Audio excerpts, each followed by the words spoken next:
Bonjour à tous et bienvenue dans cette nouvelle vidéo qui va être la vidéo du remplissage des enveloppes budgétaires pour le mois de mars 2023. Alors si vous n'avez pas vu mon budget mensuel pour ce mois de mars, je vous invite à aller voir la vidéo juste avant, celle-ci, et j'essaierai de vous la placer dans le petit en haut de l'écran, encore une fois si j'y arrive. Mais ça, il n'y a rien de sûr. Vous savez, à chaque fois je vous dis que je vous fais ça, et pourtant je fais la manipulation qui est demandée sur le logiciel de YouTube, mais je sais pas, ça fonctionne pas, je sais pas pourquoi.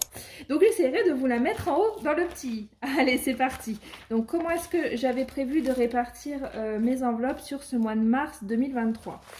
J'ai donc un budget, alors j'avais un budget d'enveloppe totale de 800 € que j'ai réparti entre des enveloppes cash et des enveloppes virtuelles. Donc là, on va s'occuper de remplir les enveloppes cash. Et moi, en fait, les enveloppes virtuelles, la seule chose que je fais, c'est un virement global de la somme des enveloppes virtuelles du mois sur mon livret qui est dédié à ça. Et en fait, si je veux voir comment est-ce que j'ai dispatché cette somme, je reviens sur cette page du mois en cours et je regarde comment est-ce que j'avais prévu de dispatcher. Et là, vous voyez, en fait, j'ai surligné, enfin j'ai fait des petits traits en orange pour les enveloppes qui vont être en cash. Et donc les deux seules enveloppes virtuelles pour ce mois de mars, c'est l'enveloppe bébé enfant et le fonds d'urgence. Et donc j'ai viré 90 € au total, 80 € plus 10 €. Et des fois, alors là, il n'y a que deux enveloppes et il y a une petite somme, mais des fois il m'arrive d'avoir quand même une somme beaucoup plus importante et que ce soit divisé en vraiment plusieurs enveloppes, beaucoup plus que deux. Et donc à ce moment-là, si je veux voir exactement à quoi correspond ce virement mensuel pour mes enveloppes virtuelles, et je viens sur cette page-là et c'est une sorte de tracker ça, hein. Donc on va avoir besoin de remplir l'enveloppe course, mon enveloppe personnelle, l'enveloppe anniversaire et Noël, la maison hygiène, beauté hygiène, bricot, jardin, resto, vêtements et puis également l'enveloppe noire que l'on n'oublie pas. Allez, c'est parti. Je vais essayer de m'organiser un petit peu mieux pour cette fois-ci et je vais sortir toutes les enveloppes dont j'ai besoin. Mais déjà, je vois que je suis pas bien organisée puisqu'il m'en manque une qui est dans mon sac à main. Donc, je vais aller la chercher tout de suite. Mon enveloppe personnelle, elle est tout le temps dans mon sac à main, donc c'est celle-ci. C'est une vieille enveloppe, vous savez, que j'ai récupérée de mon ancienne méthode d'enveloppe budgétaire où j'utilisais en fait un porte-monnaie Filofax que je laissais dans mon sac à main avec les intercalaires pour les enveloppes. Et donc je m'étais fabriqué des enveloppes comme ça à la plastifieuse. Et j'en ai récupéré une pour mon enveloppe perso que je laisse en fait dans une petite pochette dans mon sac. Mais sinon ça, je vous l'expliquais dans ma toute première vidéo organisation sur cette chaîne. Où en fait j'ai vite abandonné cette méthode avec ces enveloppes faites à la plastifieuse, puisque vous voyez, en fait ça ne retient pas les pièces. Et ça c'est un gros problème en fait. Dès que l'enveloppe elle se balade dans le sac à main, les pièces elles vont tomber. Et à la plastifieuse, j'avais pas trouvé de méthode pour pouvoir faire un rabat qui tienne bien, qui s'accroche bien, etc. Donc c'est pour ça que j'avais laissé tomber l'idée. Mais du coup j'ai récupéré celle-ci puisqu'elle est dans une petite pochette dans mon sac, donc ce n'est pas un problème. Alors, donc l'enveloppe course, elle est dans mon porte-monnaie.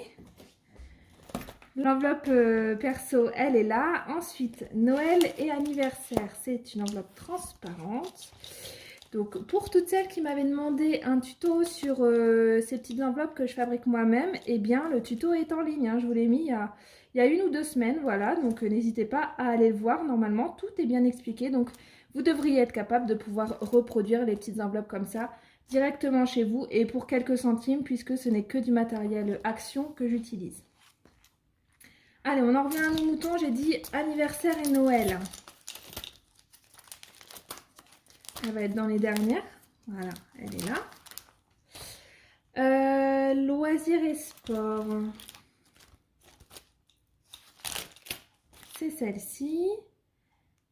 Non, loisirs et sport, j'ai rien à mettre dedans. Ça commence, ça commence, ça commence. Alors, maison hygiène. Est-ce que c'est une enveloppe transparente? Puisque du coup, vu que j'ai tout organisé, je ne sais plus trop comment est-ce que j'ai mis maison hygiène. C'est une enveloppe transparente. Beauté hygiène, c'est une transparente depuis le début, celle-ci.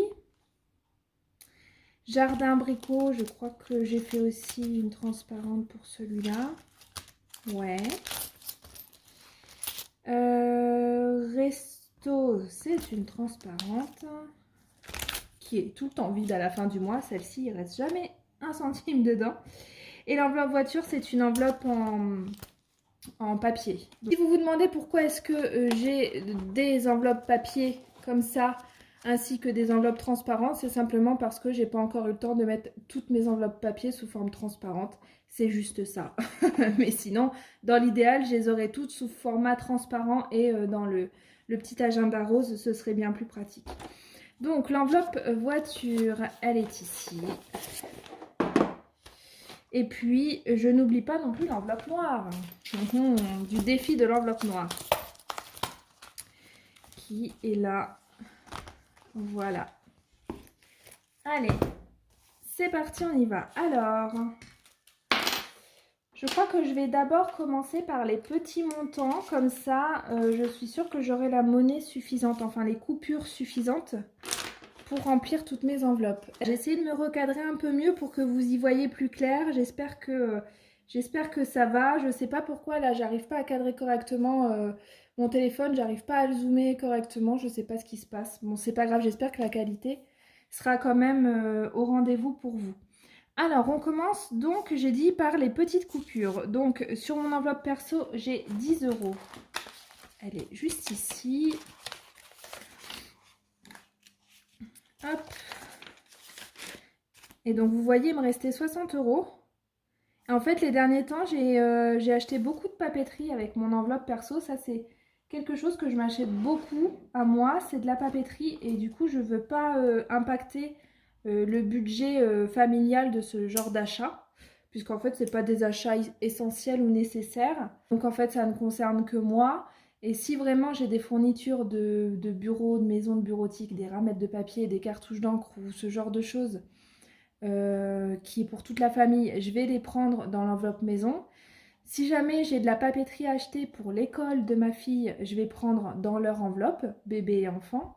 Mais par contre, si c'est de la papeterie juste pour moi, parce que c'est quelque chose que j'aime bien, avoir des jolis carnets, des jolis stylos, voilà, j'aime la papeterie, ça fait partie de mes plaisirs, de mes achats plaisirs, et bien je les prends dans mon enveloppe personnelle. Donc voilà comment est-ce que je fonctionne. Et puis vous pouvez me dire, vous, en commentaire, qu'est-ce que vous achetez avec votre enveloppe personnelle? Ça m'intéresse.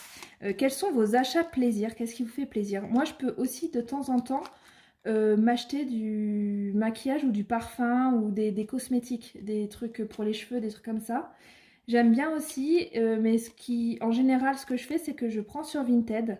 Ça, d'ailleurs, ça fait partie des bons plans. On arrive assez régulièrement que le parfum en tout cas moi dans mon cas, que le parfum que je mets, je le retrouve sur Vinted sous blister, simplement parce que les gens, on leur offre un parfum à leur anniversaire, à Noël, à la Saint-Valentin, etc.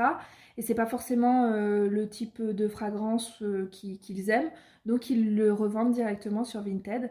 J'arrive quasiment toujours à trouver mon parfum sous blister à bien moins cher que ce que je peux l'avoir en parfumerie. Et je compare toujours pas avec le prix de vente de parfumerie, mais avec le prix de vente moins la réduction fidélité qu'on peut avoir généralement en parfumerie. Par exemple, chez Sephora, je sais qu'on peut régulièrement, facilement avoir 20 à 25% sur un parfum avec la carte fidélité. Donc, je me compare toujours à ce tarif-là. Et en fait, à chaque fois, moi, j'ai réussi à trouver mon parfum moins cher sur Vinted. Donc, voilà, parenthèse refermée, ça peut aussi être un bon plan pour certaines. Et en tout cas, moi, c'est comme ça que je fais depuis des années. Allez, on arrête de parler parce qu'après, je me perds et je ne sais plus ce que je suis en train de faire. Enveloppe Mars. Donc, on a dit plus 10. On est donc à 70 €. 60. Est-ce que je les ai mis, les 10 €? Oui, il me reste plus qu'un billet, donc je les ai mis. Hop. Voilà. Donc, l'enveloppe perso, c'est fait. Ensuite, on va faire la... Ben non, pas la bébé enfant, puisque ça, c'est des enveloppes virtuelles. Eh bien, l'enveloppe voiture, puisque c'est 10 € également. Alors, je vais prendre avec le billet 10. Et donc nous sommes...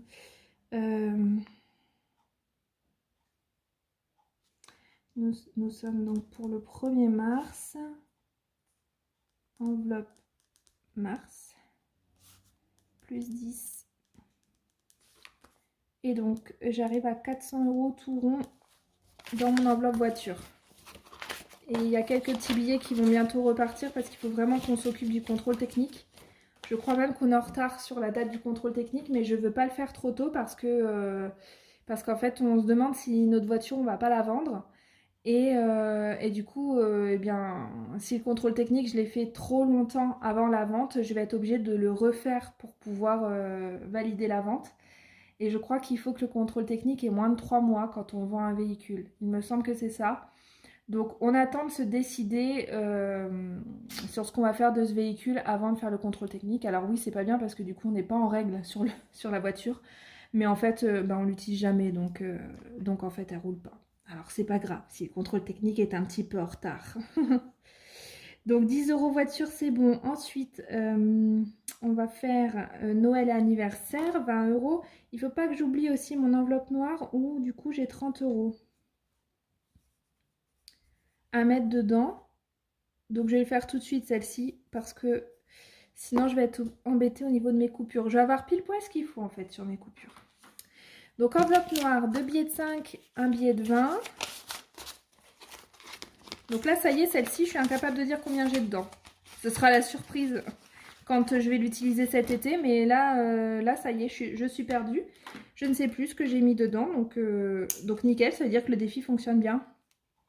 Et si vous avez des questions à propos de ça, il y a une vidéo qui est dédiée également.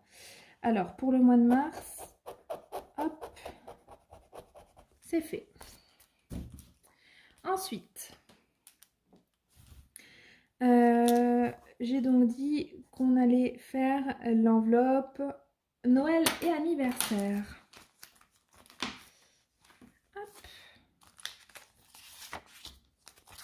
Je sais pas si ma fille, elle va continuer à croire au Père Noël. C'est bon, je me dis, attends, elle n'est pas dans les parages, est-ce que je peux dire ça? Mais oui, je peux dire ça, elle n'est pas là, elle est à l'école.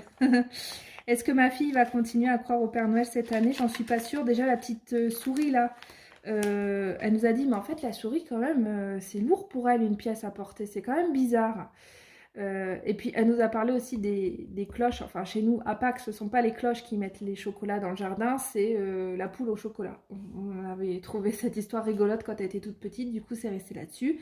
Et donc on dit que c'est une poule au chocolat qui vient mettre des œufs en chocolat dans le jardin. Et donc pareil, elle nous a dit mais attends c'est bizarre parce que la poule elle n'a pas le temps de mettre des œufs chez tout le monde. Et puis en plus une poule qui fait des œufs en chocolat, j'ai jamais vu ça, je trouve ça bizarre. Donc, est-ce que ce ne serait pas des gens, finalement, qui viennent mettre les œufs dans notre jardin?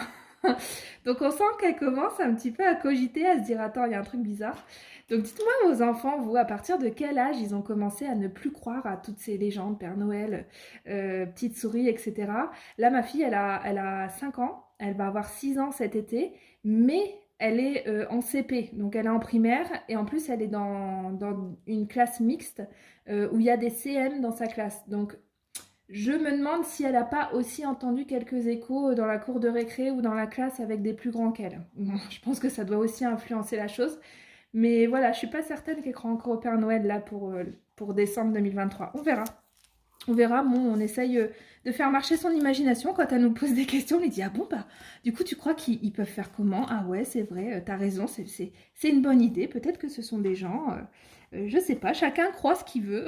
On lui dit ça tout le temps. Chacun croit ce qu'il veut, tout le monde tout le monde a le droit de croire ce qu'il a envie. On lui dit tout le temps ça. Donc, en fait, elle fait travailler son imagination et c'est très bien comme ça. Et nous, on n'a pas besoin de s'expliquer. Donc, on a dit... Pour le mois de mars, plus 20 €. Donc, on est à 223. C'est ça, ouais. 223 dans l'enveloppe Noël anniversaire. Celle-ci, va vraiment falloir que je commence à la remplir correctement parce que... non, j'ai déjà mis dedans. Parce que là, 200 € dedans pour et les 2 anniversaires qui vont arriver... dans l'année plus Noël, ça va vraiment être léger. Donc il faut vraiment que je me penche sur celle-ci. Dans les prochains mois, vous allez la voir bien remplie celle-là. Enfin, en tout cas, c'est l'objectif. Si on y arrive. Si on a assez d'argent à mettre dedans. Ce qui n'est pas gagné. Alors, maison hygiène. On a dit 60 € parce que ouais, celle-ci, elle est totalement vide. Puisque j'ai acheté pas mal de produits d'entretien pour la nouvelle maison ici. On a déménagé il y a moins d'1 mois et donc j'ai acheté beaucoup de choses pour la maison et j'ai totalement vidé l'enveloppe. Donc on repart et on la remplit. Mais voilà, je vais me trouver embêtée parce que j'ai des 60 € à mettre. Donc il va falloir que je fasse de la monnaie. Et ben je vais faire de la monnaie avec mon enveloppe défi des 5 €. Je vais pas trop avoir le choix là. Je vais pas... Quoique, je vois que j'ai un billet 10 qui traîne dans celle-ci. Et ça, c'est quoi? C'est Jardin Brico et j'ai 50... Ben non, je vais pas pouvoir l'utiliser. Allez, je vais faire de la monnaie avec l'enveloppe des filles. Des 5 €. Hop. Voilà. Et du coup, je suis plutôt contente. Dans mon enveloppe des filles des 5 €, j'ai réussi à mettre 120 € dedans en y allant à la cool. Donc, je suis plutôt contente. Ça... Oh là, j'en ai pris un peu trop. Ça grossit petit à petit. Ouais, j'en ai pris un de trop. Et du coup, bah, elle est bien pratique en fait pour se faire de la monnaie celle-ci. Donc, 60 € dans maison et hygiène.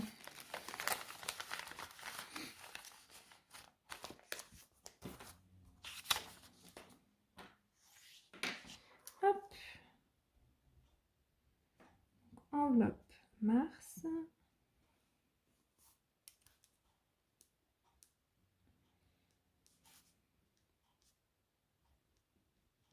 Voilà.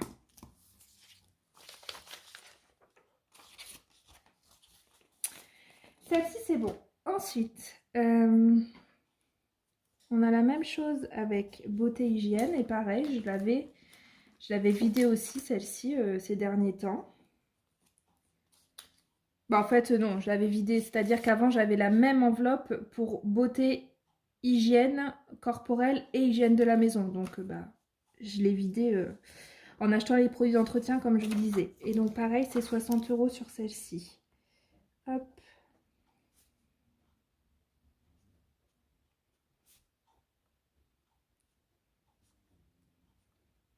Voilà.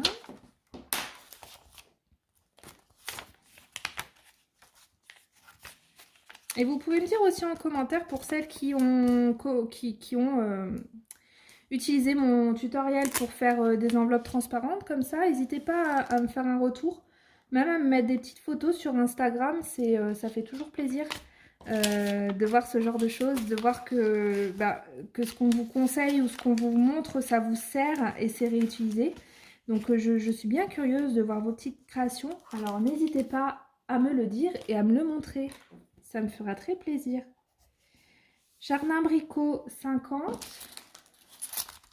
Donc celle-ci, je commence à bien la remplir puisque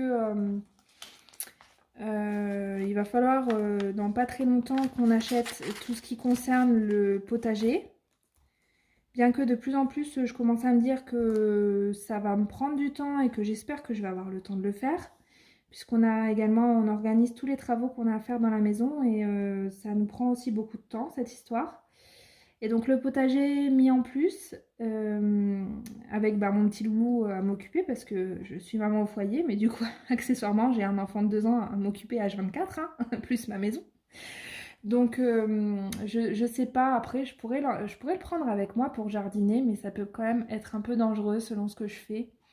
Donc je verrai ça. J'espère que je vais pouvoir quand même faire un petit bout, même si ce ne sera pas le potager comme je l'aurais imaginé. J'espère pouvoir faire un petit morceau de potager quand même pour cet été. Et donc bref, pour faire le potager, eh ben, je vais prendre dans cette enveloppe-là pour acheter mes plants. Et donc ceux qui m'ont demandé de leur faire une vidéo là-dessus, pourquoi pas. Après, j'ai pas grand-chose à vous apprendre, honnêtement. Il y a des chaînes spécialisées sur YouTube qui font ça bien mieux que moi. Je peux juste vous dire que ça fait 3 ans. Ouais, ça fait 3 ans que je fais un potager tous les étés.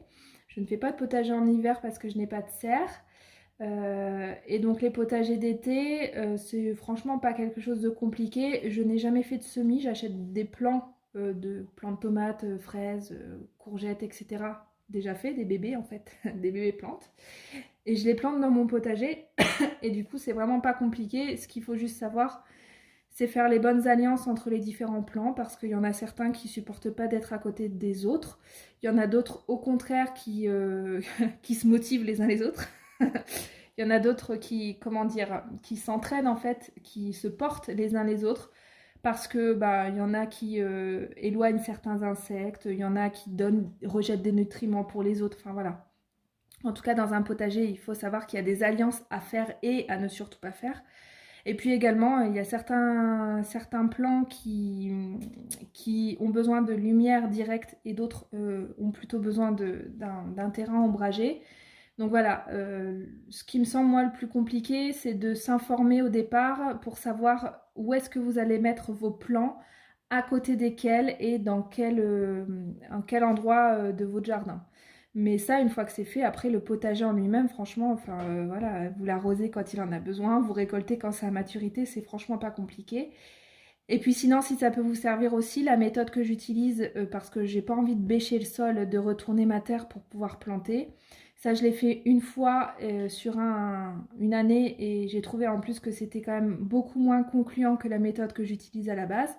Et donc cette méthode que j'utilise, ça s'appelle le potager en lasagne. Donc en fait, vous n'avez pas besoin de travailler la terre, vous allez recréer, on appelle ça une lasagne potagère, donc les différentes couches végétales qu'on peut trouver dans la nature, notamment en forêt par exemple.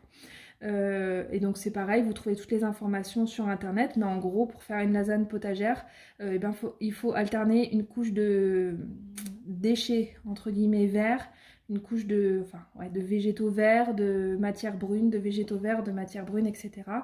Et donc ça vous recrée donc un sol fertilisé comme on peut trouver dans la nature. Et en fait après vous venez planter directement vos plants dans cette lasagne. Il n'y a pas besoin de la laisser reposer, on peut très bien faire une lasagne comme ça en début d'automne et puis la pailler et la laisser tout l'hiver. Comme ça elle va commencer à se décomposer. Mais on peut aussi très bien faire sa lasagne et planter ses plants dès le lendemain. Donc ça fait bizarre parce qu'en fait vos plants vous les plantez pas dans de la terre, vous les plantez dans des couches comme ça de matière. Mais ça fonctionne hyper bien. Du coup, sur les 3 années où je fais des potagers, j'ai utilisé la lasagne sur 2 années. Et c'est là où j'ai eu les meilleurs rendements et mes plants se sont épanouis sans problème. Donc ça, c'est une super méthode et c'est ce que je vais réutiliser cette année pour faire mon potager. Voilà en gros comment je vais me débrouiller. Mais oui, pourquoi pas faire une vidéo là-dessus. À voir. À voir si ça en intéresse. Alors, au final, qu'est-ce que j'ai fait ? À part vous raconter ma vie de jardinière. Hein. Est-ce que je les ai mis mes 50 €? Je sais même plus. De toute façon, oui, j'avais 15, donc oui, je les ai mis. Hop. Mais ça, comme je vous l'ai déjà dit, YouTube, c'est génial pour ça parce qu'en fait, vous pouvez apprendre à tout faire. Sur YouTube, il y a toujours une personne qui a mis un tutoriel, une personne, un pro ou même un amateur très calé sur le sujet, qui a mis une vidéo pour vous donner des informations et vous montrer comment faire quelque chose. Donc moi, je trouve que c'est génial. En fait, on peut tout apprendre sur Internet et notamment sur YouTube. Et donc là, j'ai 65 €. 10, ouais, c'était un 10. Voilà la petite histoire de mon potager. Et on va aussi avoir besoin de faire une clôture pour les poules. Ah oui, je vous ai pas raconté, mais ça c'est... Si, je l'ai raconté sur Instagram, mais en fait on n'est pas nombreux. D'ailleurs, venez me rejoindre sur Instagram. On parle de choses dont on ne parle pas forcément ici.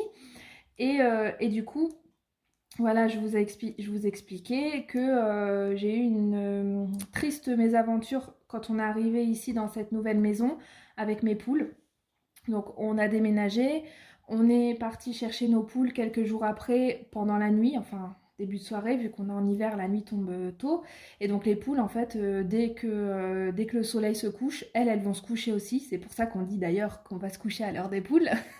C'est parce qu'elles se couchent avec le soleil, simplement parce qu'en fait, elles y voient absolument rien quand il fait nuit, quand il n'y a pas de soleil.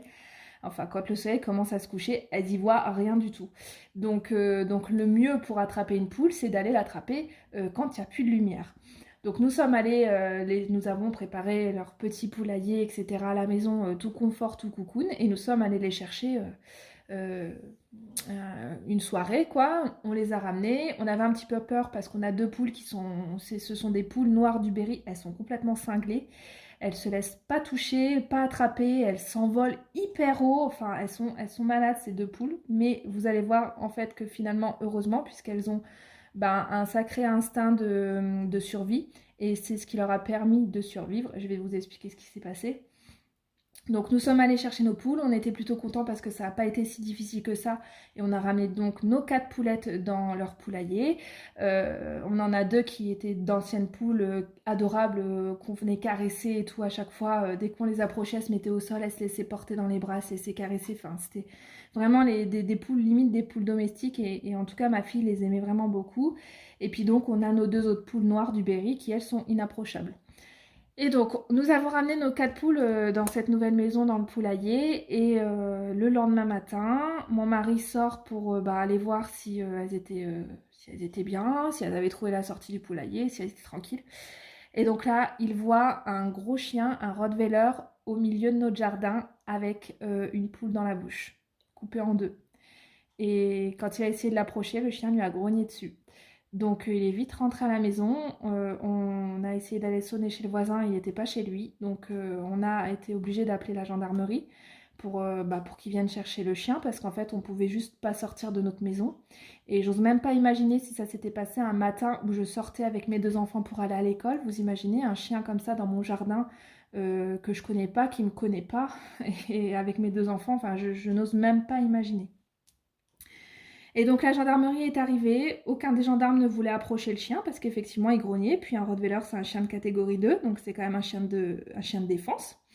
Donc ils ont appelé la SPA, la SPA est venue, ils ont réussi à attraper le chien, et donc en tous les cas, résultat des courses, eh bien le chien nous a mangé 2 poules. On avait nos 2 anciennes poulettes adorables qui étaient complètement éventrées au milieu du terrain.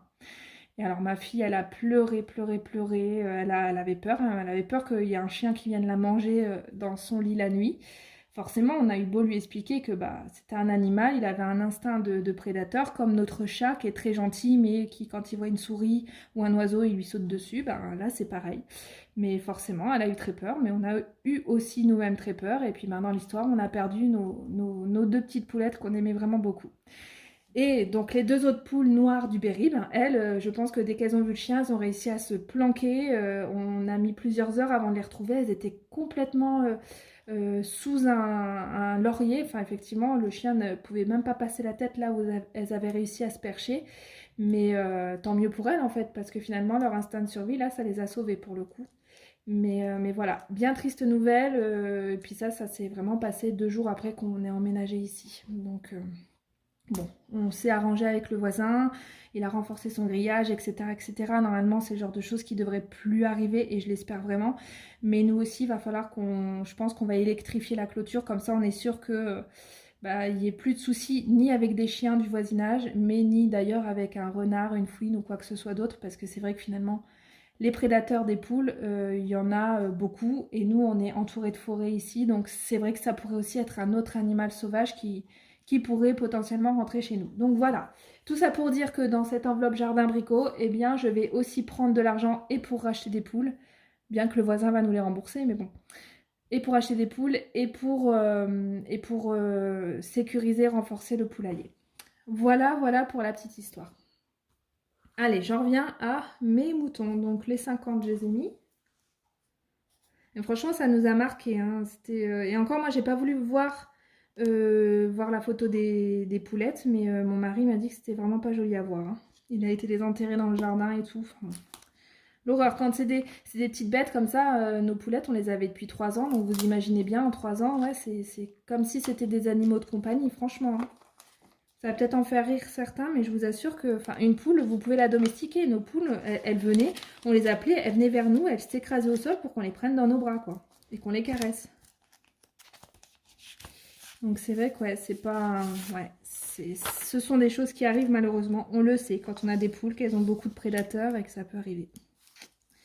Mais bon, quand c'est le chien du voisin qui rentre chez vous comme ça, vous l'avez un peu mauvaise quand même. Hein. Alors, enveloppe du mois de mars pour l'enveloppe resto. Plus 50 euros. Et donc, bien entendu, elle était vide de chez vide. Mais pourquoi j'ai ça? Ça n'a rien à voir.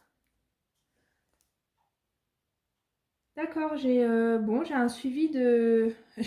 j'ai le suivi de l'enveloppe loisir qui est là-dedans. Je ne sais pas pourquoi. Je me suis dit, j'ai jamais eu 260 euros sur mon enveloppe resto. Bah non, effectivement. Alors, c'est pas grave. Du coup, je sais pas, l'autre, il doit lui manquer. Je me suis même pas rendu compte. Il manquait le tracker dans l'enveloppe loisir. Alors, 50 euros. Et donc là, on est bien d'accord que j'avais 0, mais je ne l'ai pas noté. De toute façon, elle, c'est vraiment l'enveloppe qui est vidée à la fin du mois, largement avant la fin du mois même. Et celle-ci, vous voyez, c'est en fait finalement la seule enveloppe budget. Donc, c'est-à-dire que ce que je mets à l'intérieur, c'est pas pour me faire une mini épargne, c'est pas pour capitaliser dans une enveloppe, c'est vraiment pour me donner un certain budget à ne pas dépasser. Celle-ci, l'enveloppe course aussi, c'est pareil du coup. Puisque les deux, ça me donne un budget à pas dépasser. Et puis quand il est dépassé, j'ai plus d'argent, je suis obligée d'attendre le mois prochain. Donc ça me permet de maîtriser un peu mieux mes dépenses. Alors, enveloppe resto, c'est donc bon. Là, je me rends compte que je parle encore beaucoup trop. Et donc, il doit certainement nous rester 450 euros. Alors, 100, 200, 350 et 400. Et donc, celle-ci, mon budget course, il va directement dans mon portefeuille. Je n'ai pas d'enveloppe dédiée, je mets tout dans mon portefeuille. Donc voilà, et en fait, pour être honnête, je vais sûrement, non, mais c'est même pas je vais sûrement, c'est sûr, je vais pas laisser 450 euros dans mon portefeuille là, j'y laisserai sûrement 100 euros, voire un tout petit peu plus pour faire ma semaine, et puis le reste, je le mets de côté, et en fait, à chaque fois, quand j'arrive en fin de semaine, je calcule pour combien j'en ai eu de courses dans la semaine, et puis je renfloue mon porte-monnaie. Voilà comment je fonctionne au niveau de l'enveloppe course. Et on m'a aussi demandé si à la fin du mois, le budget course que je m'étais attribué, s'il reste des sous, qu'est-ce que j'en fais? Eh bien, je les dépense dans les courses. Je vais au supermarché, s'il me reste 20 euros, mais en fait, clairement, ça m'arrive jamais. Ça m'est arrivé une fois depuis que je fais les enveloppes. Mais en tout cas, la fois où ça m'est arrivé, je suis allée au supermarché, j'ai fait des stocks pour l'argent qui me restait, peut-être 20 euros. J'ai fait des stocks d'épicerie sèche, donc d'épicerie, de produits secs, donc des pâtes, du riz, un pack de lait, ce genre de choses. Voilà, pour vraiment boucler mon budget à la fin du mois, le clore et être à 0 au niveau des courses. Voilà, voilà. Eh bien, écoutez, je crois que j'ai fait le tour. En tout cas, j'ai dispatché mes 740 euros dans toutes mes enveloppes. J'ai raconté ma vie pour ne pas changer. Mais en tout cas, je crois que je vous ai dit tout ce que j'avais à vous dire. Voilà, voilà. Bien, écoutez, j'espère que cette vidéo vous aura plu. Si vous avez des questions, n'hésitez pas à me les laisser en commentaire. Si vous avez apprécié ma vidéo, n'hésitez pas non plus à me mettre un petit pouce en l'air pour m'encourager. Et puis je vous dis à très très bientôt pour une nouvelle vidéo. Bye!